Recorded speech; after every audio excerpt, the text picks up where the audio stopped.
ki pa me tun lai jalai kan sunga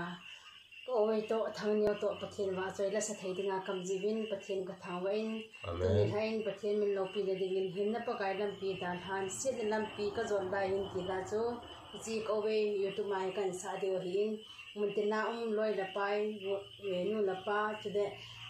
so thwa zo si dong ta nei ngai pi ni pa kai men ka hin ti me ko ki pa amen